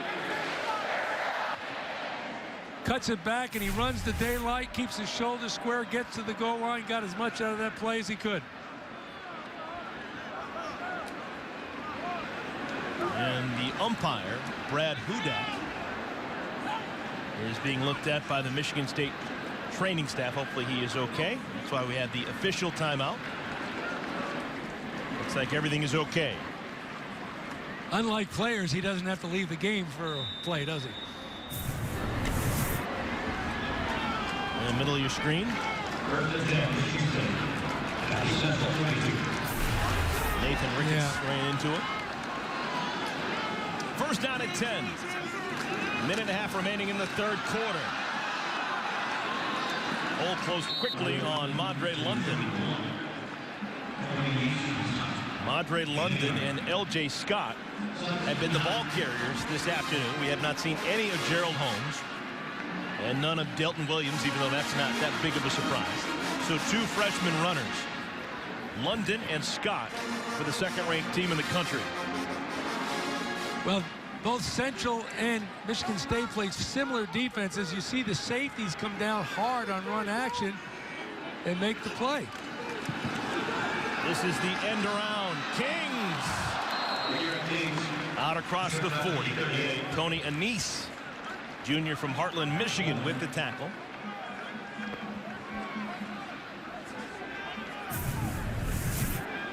I like the timing of this play. You know, now you see it, now you don't. They give it to Kings, and he's out on the perimeter before you know it. Have a lineman lead, and just credit Central Michigan, they're in great position. Well, let's see what the fifth-year senior quarterback, Connor Cook, can work up right here. Maybe the final play of the third quarter. Third down and 6. Cook, tons of time, pump fake, pass knocked down. Lewis Palmer got a fist on it, and that'll bring up fourth down and decision time. This would be a bomb of a field goal, or do you go for it? Fourth down and 6, a 55-yard field goal, or do you go for it? You know, I am really impressed with Central Michigan, how tight they're playing the coverage on the Michigan State receivers and holding up. Now 10 seconds remaining in the third quarter, and Jake Hartbarger, the punter, comes on. Third punt of the third quarter for Hartbarger, who didn't punt once in the first half.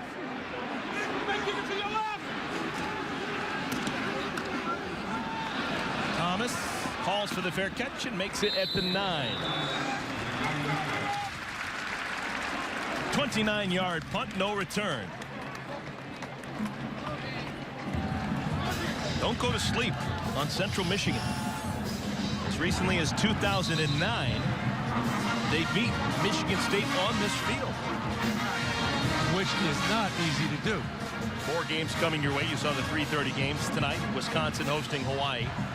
And Ball State's making the trip to Evanston to take on the 17th ranked Wildcats. Pat Fitzgerald's team last couple of years, a sub-500 team, but they figured things out. I've got a degree from Ball State too. Did you know that? No, really? Oh yeah. I got them all over the place. Down in Muncie.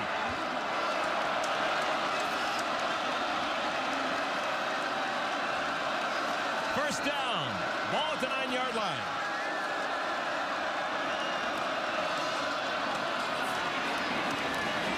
And Spalding powers forward. That's a good first down carry. Picks up 6 yards. And that's the way our third quarter ends. That's the end of the third quarter. Time on Well, the field. Central Michigan, they still have a puncher's chance. They are going toe-to-toe with the second-ranked team in the country. It's a 17-10 game. The fourth quarter coming up.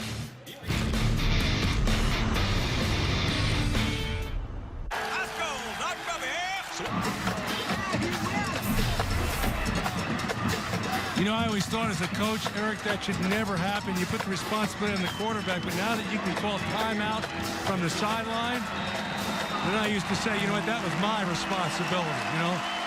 He's looking over the defense, checking everybody. All I got to do is look at the clock, and you should have that silent clock in your head anyway. You know, you kind of anticipate when you're getting close. Third and 25. I'm not saying it doesn't happen, but I used to be really mad at myself if it ever happened. Just a 3-man rush, and Rush goes down. Calhoun again. He's a different kind of talent on this field today. They don't see much of that in the Mid-American Conference. Shalik Calhoun, his 3rd sack this afternoon. Yeah, and you know, if I'm Ahmedi, the left tackle, number 77, I got to go back and say, hey, fellas, I need some help. You need to be back in there chipping me off. You need to put the tight end my side. This guy's a super athlete, and I got the whole field to protect. I can't do it. Yeah, that's not a fair fight. Wobbly kick, fair catch called for and made. McGarrett Kings with the catch. 34-yard punt. Michigan State got to be back on offense. There is a flag down on the field.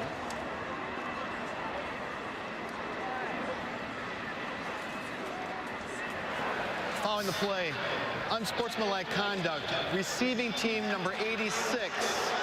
15-yard penalty. It is his first unsportsmanlike conduct penalty. Timeout on the field. Add another thing to Mark D'Antonio's checklist. Timeout on the field. The day just getting started here on BTN.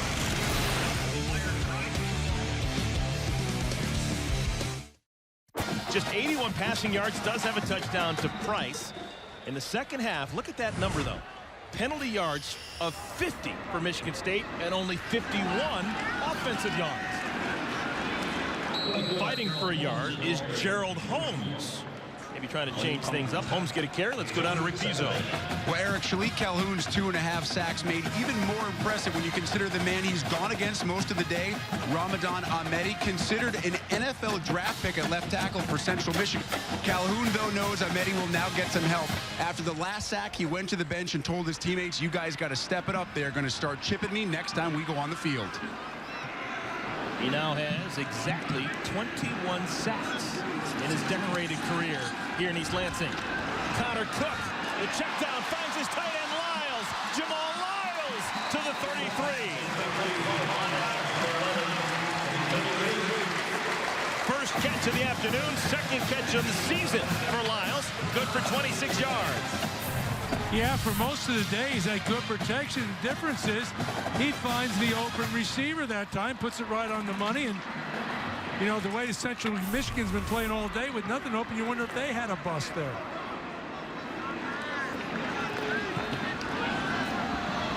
Spartans in no hurry. Holmes remains in the game at tailback. The fullback is Pendleton. End around. Shelton to the 30.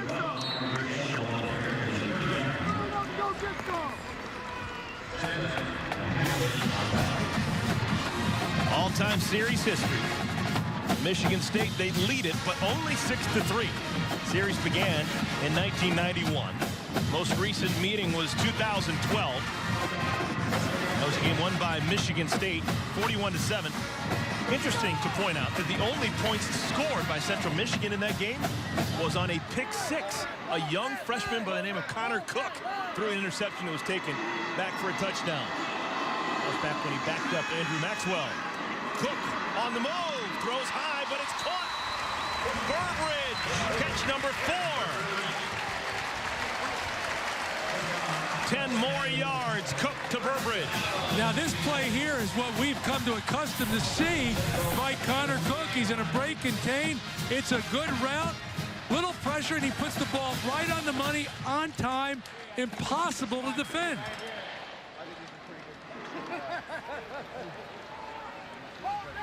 And Cook's a big guy, fills out that uniform, 6'4", 220. He's taken a couple of hits this afternoon. About halfway to what they normally get through the air.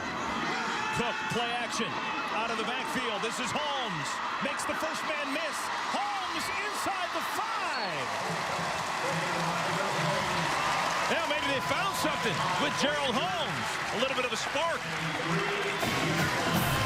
Well, you know, a lot of time it's not what you're doing, it's how you're doing it. We talked about before, you give the ball to a skilled athlete in space. He's got to make one guy miss. They weren't doing that. They get it done now. Look at the result. And Aaron Burbridge, hardly a prima donna. You see that blocking downfield? Central Michigan on the ropes. Holmes still in the game at tailback. First down and goal. They feed Holmes. Touchdown, Spartans.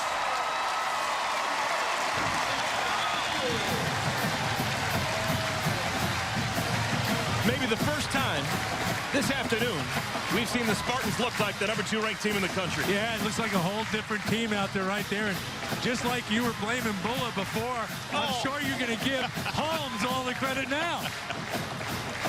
No, you know, sometimes with an offense or with a team, all of a sudden they say, enough is enough, sense of urgency, everybody gets on the same page, momentum goes their way, the rest is history.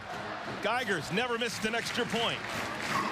That streak continues. Well, hats off not only Gerald Holmes, he ran hard and well, but also a tip of the cap to Connor Cook, the senior quarterback, 3 for 3 on the drive to 3 different receivers noon here at Spartan Stadium. The visitors from Mount Pleasant, Central Michigan playing real well against the second-ranked team in the country. Mark D'Antonio's Spartans normally get 30 points as per usual. A nation high, 11 consecutive games. They've got 30-plus points. They're struggling right now. Stuck at 24, but they do have a 2-touchdown lead. Just relax. They got time. Momentum has gone their way. They need a defensive stop here. Low skimmer. Picked up on the fly. And out to the 32-yard line. Good starting field position for Central Michigan. Let's take a look at the Dr. Pepper play of the game. No surprise here. Speed rush. Man, unless you hold him, you got no chance. And you talk about the play of the game, in my mind, that's what got the momentum back for Michigan State and ignited their offense on that last drive. And that's the one-of-a-kind Dr. Pepper play of the game. 2.5 sacks. Shalik Calhoun now with 21 in his career. He has passed Denikos Allen on the all-time list. He is now number 6 in Michigan State Spartan history. We should mention that Bubba Smith is not on that list. It doesn't go back into the 60s. First down and 10. Cooper rush. Lobs it up. It's caught. It's Kroll once again. Lost the football. It's picked up. Spartans got it. Riley Bulla. He can run. And Bulla steps out of bounds.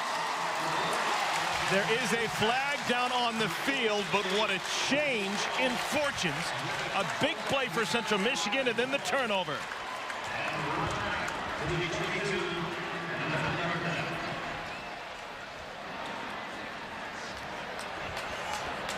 The flag came in after the interception.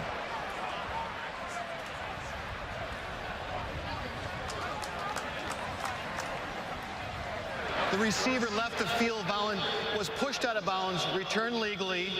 It was a legal catch and fumble, recovery by the defense.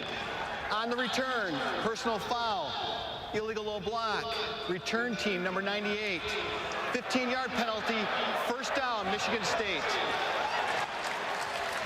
Demetrius Cooper called for the penalty. Jesse Kroll the catch, but also the fumble. Well, they lost contain. Rush throws the ball right on the money. Spartans get a turnover. Riley Bulla, he's been rested sitting in the locker room the first half, and he's a former running back. And he's thinking, I'm going to go for the score. What did I tell you about the scoring 30 points? I said, just relax. All they needed was a big play.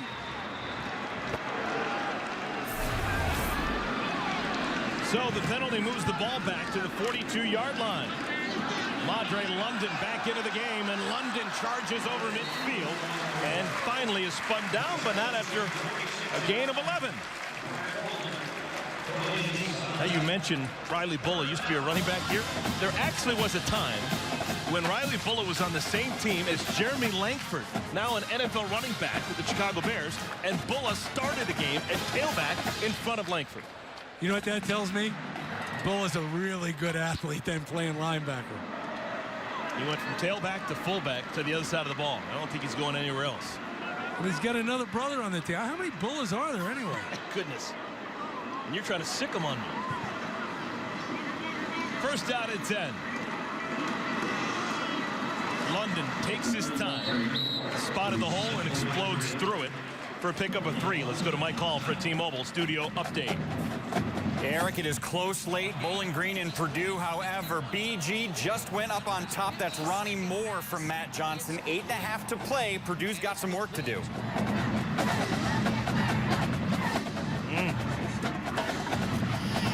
Tense moments at Ross-Ade Stadium. Boilermakers need a W. We saw Ron Burton there on the sideline, defensive line coach. He's a good one. He's got a lot of talent to work with. Second down at 7. Cook hands off once again. Out to the 38-yard line. It'll bring up third down and short. London picks up 5 more. It's getting closer and closer to the century mark. 6:40 remaining. One thing about the running game, typically the longer the game goes, if you're a good running team, the better it gets because you impose your will on that defense and you wear them down. It gets awful tough for those defensive linemen and linebackers to take those big 300-pounders on with tough running backs. You'd have a hard time finding a better fourth-quarter running back than Lorenzo White. Here on this field, he was a load. Third down and 2. Cook wants to throw it. Tight end Paul Lang, his first catch. He's hard to bring down. Just the second catch on the year for Lang, senior from Pittsburgh, 9-yard gainer. Well, Well, they were all opened up here because Jamel Lyles pops out and he's wide open, and the guy in the flat is even more wide open, but you go for the high percentage throw and you go in the flat and pick up the first down to Lang. That was brilliant work right there. Lang able to get free and get the first down. Connor Cook, 143 yards passing.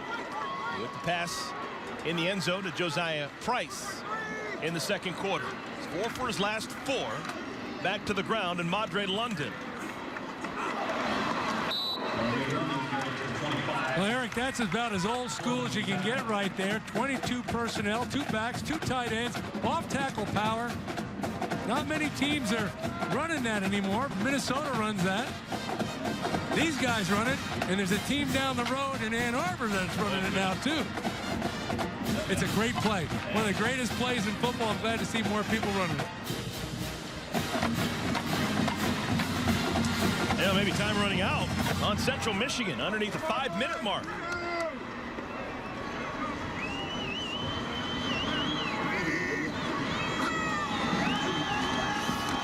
London, huge haul inside the 20. Now that offensive line, without Jack Conklin, Dennis Finley, Brian and Jack Allen, Benny McGowan, Donovan Clark, they are starting to inflict their will. Yeah, look at this hole in the left again. It's just an off-tackle power. You'll see the right guard pull around. He's just going to go to the linebacker. That's a big guy going for that linebacker there in Gowan. And you know what the linemen are saying when you get the ball moving like this? Run it again. Run it again. They don't want any passes. Just run it again. Jack Allen calls the signals up front. Senior center out of Hinsdale, Illinois. London. Down to the 6. That's Gerald Holmes back in the game. Holmes didn't play at all in the first 3 quarters, but he has been a force in the 4th quarter. Like you said, he's been the whole difference maker. He was rested. No, you know, you sense it. Something, you know, momentum's such a big thing. It's hard to describe, but when you see it, you know it. After Shalik Calhoun made that sack, all the momentum went to the guys in the green.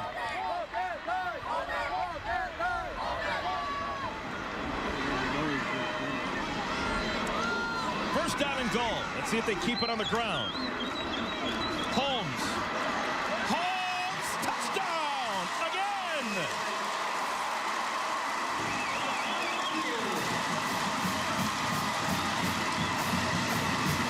There's that magic number with the touchdown. Michigan State at the 30-point mark once again for a 12th consecutive game. Gerald Holmes, the touchdown, giving the Spartans a 20-point lead, but it may have come at a cost. Josiah Price limping to the sideline.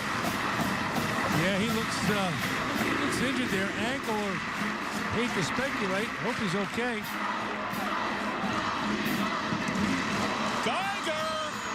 That's the first time in his career he has missed an extra point. And it comes when he was going for number 99.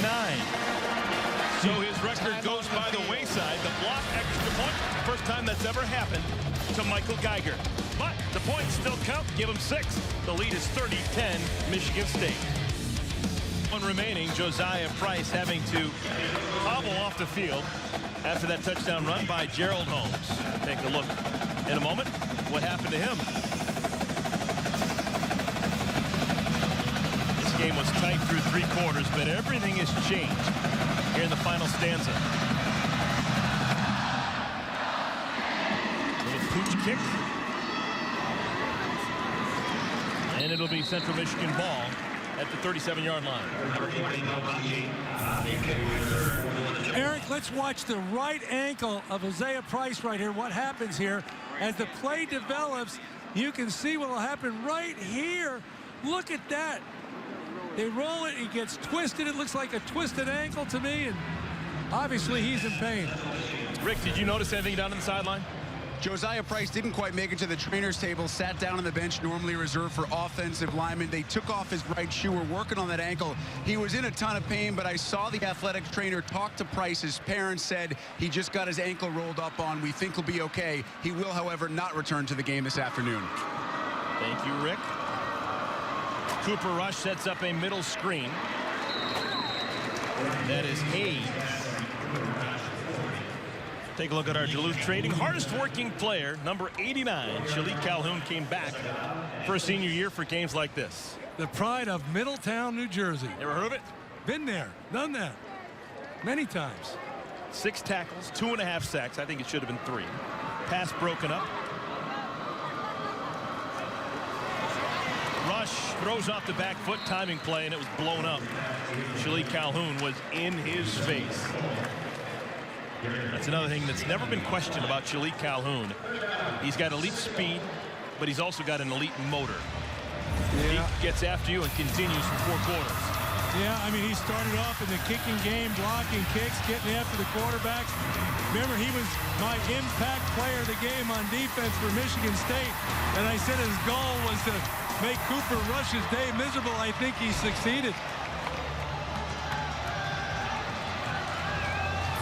3rd down and 6. Chippewas need a miracle. Nice play call, but it's not going to go for the first down. Martez Walker looked like he had room. But he's tackled after a short gain. It'll bring up 4th down, and I'm assuming you go for it, right, Coach? Why not? Well, yeah, I mean, either that or you're conceding defeat. First timeout of the half. Central Michigan. 32nd timeout. We'll take a timeout and be back with a 4th down decision in a moment.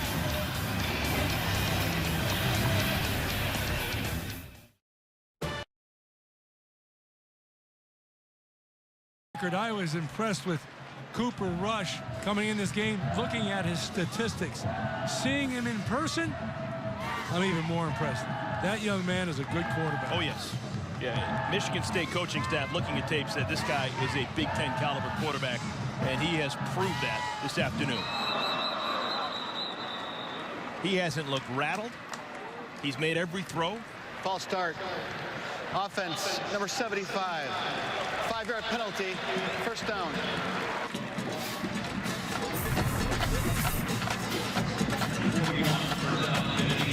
I think the left guard moved and the right guard, Kenny Rogers, and I think they got them both. We've seen Shalik Calhoun line up on every side of the football field, and that's made a difference, Coach.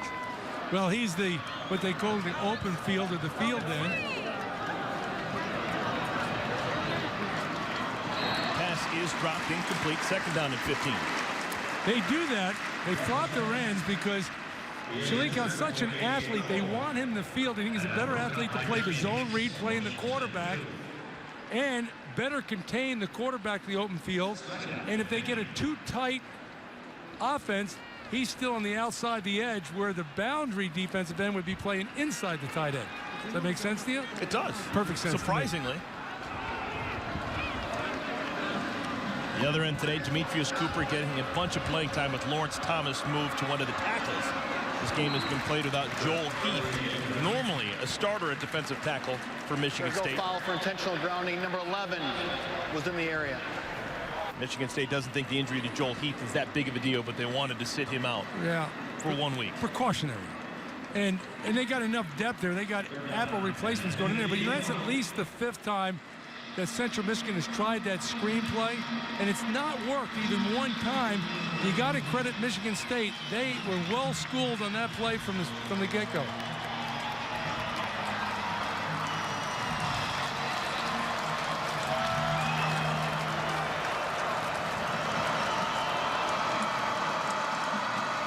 Third down at 15. Calhoun in hot pursuit. Rush throws it up for grabs. Incomplete. On the coverage is Khari Willis. Willis has played the last couple of series. He came in when R.J. Williamson left the game due to an apparent injury. So R.J. Williamson has not returned. Last week's defensive player of the week in the Big Ten. So Khari Willis getting playing time. Willis didn't begin today's game even on the 2-deep depth chart that we were working with. You know, I really like what Michigan State did here. They only rushed 3, but they let the end rush inside and then took the nose tackle and let him loop outside for contain, rather than just getting double teams across the board. Good wrinkle. 4th down and 15. Rush goes down. Demetrius Cooper. What a day for the defensive ends for Michigan State. Cooper and Calhoun both with a bunch of sacks and both blocking field goal attempts. Yeah, it looks like he was being held, and that's a mismatch out there. You know, they talk about Ameti being a good mid-American tackle, a pro-type prospect. I think he got a little exposed today, but in defense of him, when those ends of that ability can just have a free rush, you got to get him some help. You got to put the tight end over there. You have to have the back chipping off. Just too tough a duty. 4 Michigan State sacks. 3 coming here in the second half. And it'll be victory formation for Connor Cook and the Spartans. Connor Cook is going to pick up another win as a starting quarterback here for the Spartans. It will be win number 27 for him. He will tie Kirk Cousins.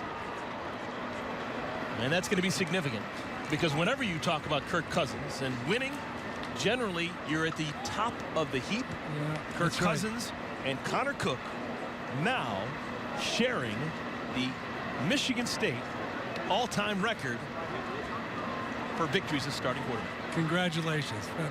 You talk about his resume, just another line on the resume. Really impressive. And these are some significant wins as well. Big Ten championship game, he was the MVP. Cotton Bowl MVP, Rose Bowl MVP. Look at that. Tied for most wins in Michigan State history for a starting quarterback. 27, both Connor Cook and Kirk Cousins. Congratulations. Wonderful career. There will be better performances, though, for Connor Cook. This was not his A-list game. Well, Dave Warner, the offensive coordinator, said #1 priority, we want to finish the game strong. They did that. Didn't start it strong, but they finished it strong. It was a battle through 3 quarters. The #2 ranked team in the country could not put away Central Michigan until there was 15 minutes left in the game. So there are still things to try and figure out and to work on this week in practice before the conference season starts for Michigan State next week, taking on Purdue. Sure hope you enjoyed it. That's going to do it from East Lansing. The final score one final time. Michigan State 30, Central Michigan 10. For Glenn Mason and Rick Pizzo, I'm Eric Collins. And I'll